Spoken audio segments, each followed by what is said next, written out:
In the early morning of November 13, 2016, Dr. Eric Scott Sills, a renowned fertility specialist living in San Clemente, found his wife Suzanne lying motionless at the bottom of the staircase. Their 12-year-old twins slept nearby, unaware their lives were about to shatter. "She had a migraine last night," Eric told the 911 responder. "She might have fallen during the night." To neighbors and colleagues, the Sills family appeared flawless. A successful fertility clinic in Carlsbad, a beautiful $1 million coastal home, twin children, professional accolades. Yet within those pristine walls, a different reality existed. What began as a tragic accident investigation would transform into something far more disturbing. Blood evidence that couldn't be explained away, defensive wounds that told their own story, a ligature mark around Suzanne's neck that raised alarming questions. For nearly 3 years, investigators would methodically dismantle the carefully constructed narrative of an accidental fall. What they discovered revealed the dangerous truth hiding behind closed doors. Suzanne Sills hadn't fallen. She had been strangled. How could a man dedicated to creating life become responsible for taking one? What pushed this respected doctor to murder his wife and stage it as an accident? And how many warning signs went unnoticed by those around them? If you're fascinated by cases that explore the hidden dangers within seemingly perfect relationships, hit the like button and subscribe to our channel for more true crime investigations that go beyond the surface. Suzanne Stephanie Arsuaga Sills began her journey in Philadelphia before her family relocated to Florida. Those who knew her in her youth describe a vibrant, engaging young woman with a natural ability to light up a room. She could captivate anyone with her conversation, recalls her mother, Teresa Neubauer. Suzanne had this gift of making everyone feel special when she talked to them. At South Fork High School, Suzanne embraced cheerleading and developed the social skills that would later serve her professional endeavors. Ambitious and driven, she pursued higher education at George Mason University before earning an MBA in International Studies from the University of Miami in 2000. Her academic achievements reflected more than intelligence. They showcased her determination to carve out a meaningful path in life. That determination culminated in co-founding the Center for Advanced Genetics in Carlsbad, California, alongside her husband Eric. While he provided medical expertise as a fertility specialist, Suzanne managed the business operations, turning their clinic into a beacon of hope for couples struggling with infertility. She wasn't just running a business, says a former colleague. Suzanne genuinely cared about the families they helped. She understood the emotional journey of their patients. Beyond her professional success, Suzanne was known for her profound love of animals. She volunteered at local shelters whenever possible, a compassion she instilled in her twins.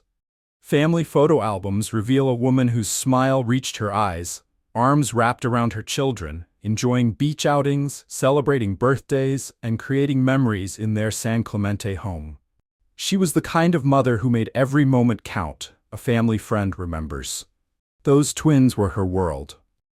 Yet beneath this portrait of fulfillment, text messages recovered from Suzanne's phone hinted at a woman trapped in a marriage that had become unbearable. The contrast between Suzanne's outward happiness and private desperation raises troubling questions. How could someone surrounded by friends, family, and colleagues feel so isolated in her suffering? What invisible barriers prevented her from escaping a situation that had clearly become dangerous? The distance between public perception and private reality often widens slowly, almost imperceptibly. Have you ever noticed subtle changes in someone close to you? Withdrawal from friends, unexplained anxiety, or cryptic comments about their relationship, but dismiss them as temporary troubles?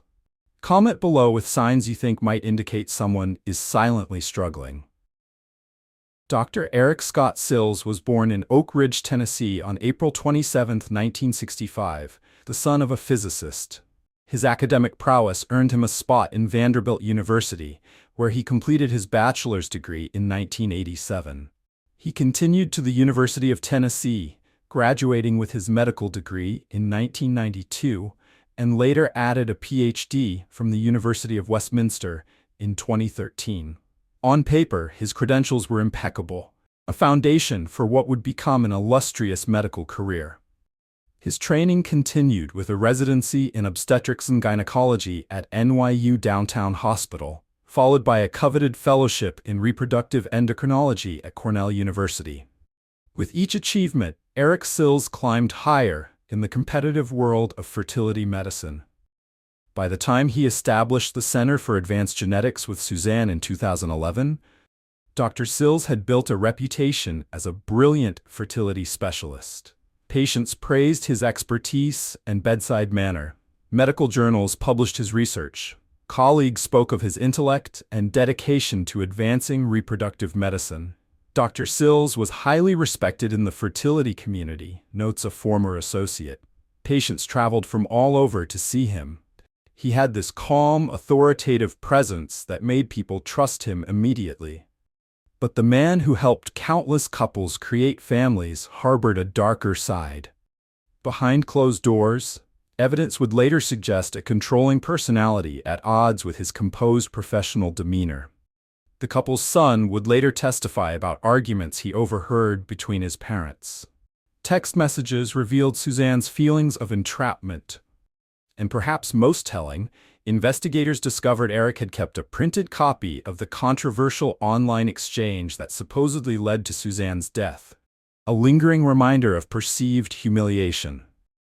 There's often a vast difference between who someone is professionally and who they are at home, explains a domestic violence expert.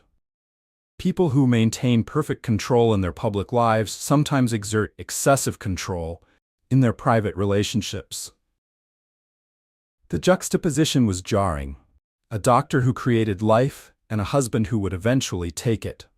A man who projected calmness while treating patients but allegedly erupted in anger with his wife. A professional dedicated to helping others build families while his own family crumbled under pressure. By 2016, the strain in the Sills marriage had reached a breaking point. What pushes a person with everything to lose, reputation, career, family, to commit the ultimate act of violence? This question would haunt investigators as they examined the complicated psychology behind a fertility doctor they suspected of murder. The answer lay, in part, within the growing disconnect between Dr. Eric Sills, the respected physician, and Eric Sills, the troubled husband whose marriage was unraveling in ways no one outside the home fully comprehended. The relationship between Suzanne and Eric began with an ethical complication. She was initially his patient. In the early 2000s, both were married to other people when their professional connection evolved into something more personal. After divorcing their previous spouses, they married and established both a personal and professional partnership. On the surface, they appeared complementary. Eric provided the medical expertise, while Suzanne managed the business side of their fertility clinic. Colleagues admired their seeming ability to balance marriage, parenthood, and a demanding medical practice. They created this image of having it all figured out, says a former friend. The successful clinic, the beautiful home in San Clemente, their twins. It looked perfect from the outside. But perfection rarely exists behind closed doors. As their professional success grew, their personal connection deteriorated. Text messages recovered from Suzanne's phone revealed a woman desperate for escape. "I will never be free, ever," she wrote in one haunting message. "You are killing me, don't you see? I just want out." These digital breadcrumbs documented a relationship far different from the one presented to the world. The couple's twins, just 12 years old in 2016, absorbed the tension pervading their home. While Eric and Suzanne attempted to shield them from marital discord, children inevitably sense emotional undercurrents. The investigation would later reveal that their son heard arguments between his parents on the night before Suzanne's death. Children in homes with domestic tension often become hypervigilant, explains a family therapist. They develop an acute awareness of parental moods and conflicts, even when adults think they're hiding it successfully. A particularly contentious incident occurred in August 2016. just months before Suzanne's death. After losing a political bet, she posted a topless photo online. This act profoundly embarrassed Eric, who reportedly kept a printed version of the online exchange in his office. It became this festering point of conflict, notes a prosecutor who later worked the case, something he couldn't let go of, that damaged his pride and sense of control. The incident illuminated a fundamental disconnect in their marriage. Suzanne's desire for personal freedom clashing with Eric's need for control. On November 12, 2016, the Sills family had what appeared to be an ordinary Saturday. Their upscale San Clemente home, with its ocean view and spacious rooms, settled into evening quietness. Suzanne, suffering from a migraine headache, took medication to ease her pain. Valium and Tramadol, according to later testimony. Instead of joining her husband in their bedroom, Suzanne chose to sleep in their daughter's room that night. This decision, whether motivated by her migraine, a desire for space from Eric, or both, would become a critical detail in the investigation. When someone consistently chooses to sleep separately from their spouse, it often signals relationship distress, notes a family counselor familiar with the case. It's a physical manifestation of emotional distance. As the household quieted, the twins went to bed in their rooms. But the night wouldn't remain peaceful. The couple's son would later tell investigators he heard his parents arguing in the early morning hours of November 13th. The nature of their dispute remains unknown, but the timing places it shortly before Suzanne's death. At approximately 6 a.m. on November 13th, Eric Sills called 911, his voice frantic, as he reported finding his wife unresponsive at the bottom of the staircase. "I think she fell down the stairs," he told the dispatcher. "She's not breathing." When first responders arrived, they found Suzanne's body positioned at the base of the stairs. Eric explained that his wife had suffered from migraines and was taking medication that might have made her dizzy or disoriented during the night, potentially causing her fall. "She's been having these terrible headaches," he reportedly told one officer. "The medication sometimes makes her unsteady." His explanation initially seemed plausible. Accidents happen. People fall. Medication can cause balance issues. But as medical examiners and crime scene investigators examined the evidence more closely, inconsistencies emerged. Bloodstains and hair were found in the daughter's bedroom where Suzanne had been sleeping, far from the staircase. Defensive wounds marked Suzanne's arms, suggesting she had tried to protect herself from an attack. Most damning was the ligature mark discovered on her neck, indicating strangulation rather than injuries consistent with a fall. The physical evidence told a completely different story than what Dr. Sills reported, explains a forensic investigator. Falls produce specific injury patterns. What we saw didn't match that pattern at all. Blood from both Suzanne and Eric was found in the bedroom. Eric's blood was discovered under Suzanne's fingernails, evidence of a struggle. And when questioned about blood on his shirt, Eric claimed it was chocolate milk, a statement forensic testing would later disprove. The timeline Eric provided also raised questions. He couldn't account for certain periods during the early morning hours. The position of Suzanne's body appeared staged rather than natural. The evidence of strangulation contradicted any possibility of an accidental fall. When a story doesn't match the evidence, investigators must follow the science, says a detective. And the science was telling us this was no accident. Have you ever had that gut feeling that someone's story just doesn't add up? The details don't quite fit, explanations seem forced, or physical evidence contradicts what you're being told? Share your thoughts in the comments about how important it is to trust those instincts. They might be recognizing danger signals your conscious mind hasn't fully processed yet. When authorities first arrived at the Sills residence on that November morning, they approached the scene as a tragic household accident.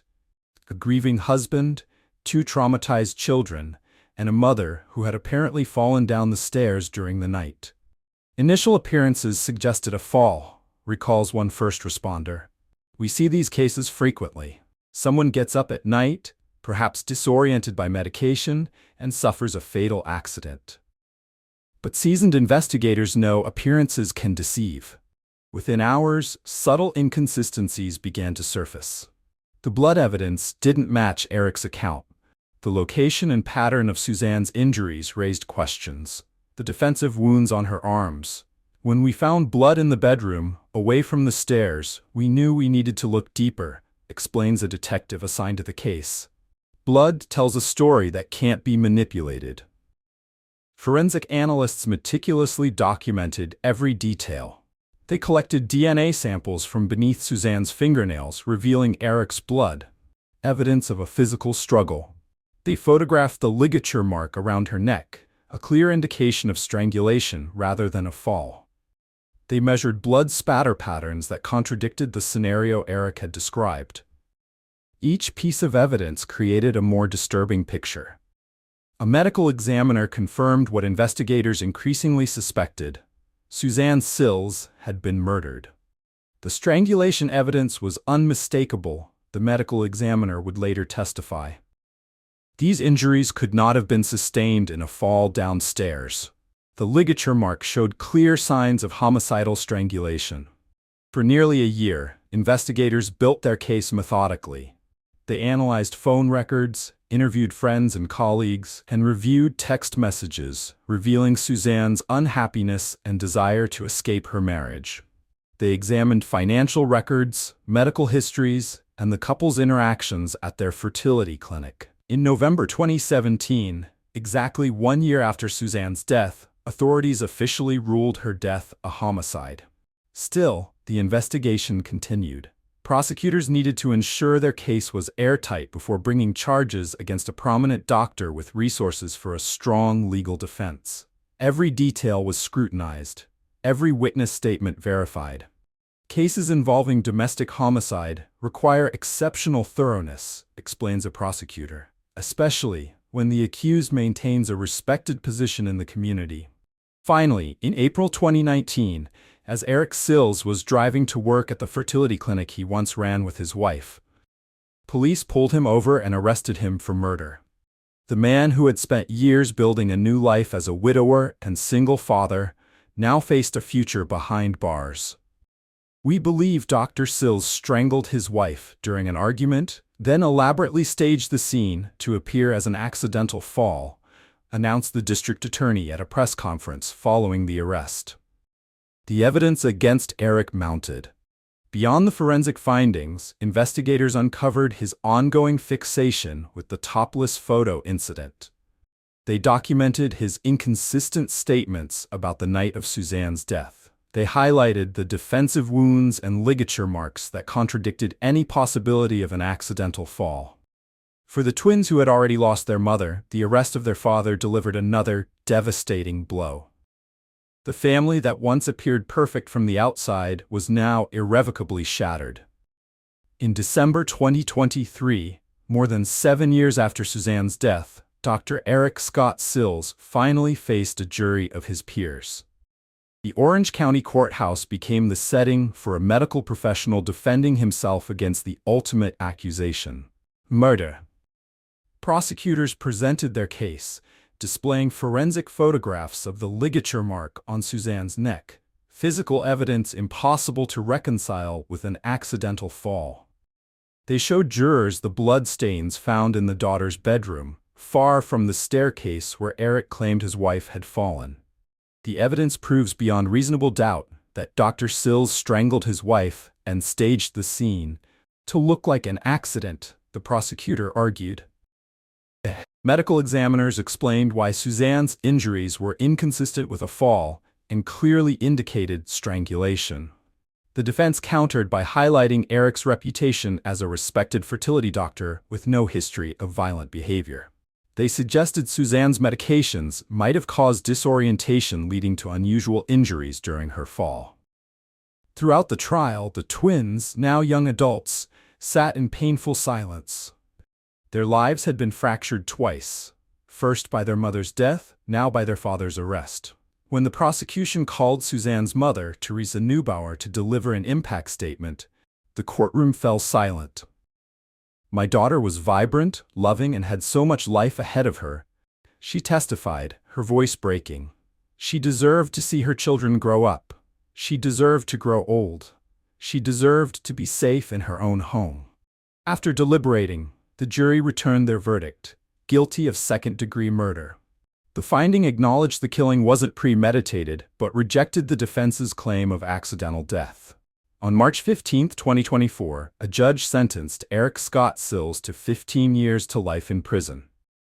His medical license had already been revoked in 2022. The man who once helped create families would now spend years behind prison walls. No sentence can bring Suzanne back, remarked the judge, but justice demands accountability for this tragic and unnecessary loss of life. Do you think the justice system adequately protects victims of domestic violence, or are there warning signs we continue to miss as a society? Share your thoughts in the comments on how we might better identify and prevent domestic violence before it escalates to tragedy. In the wake of Eric Sills' conviction, the ripple effects continue to spread through lives forever altered by this tragedy. The twins, who lost their mother to violence and their father to prison, face the challenge of rebuilding their lives amid profound loss. The true victims in cases like these are always the children, notes a family advocate.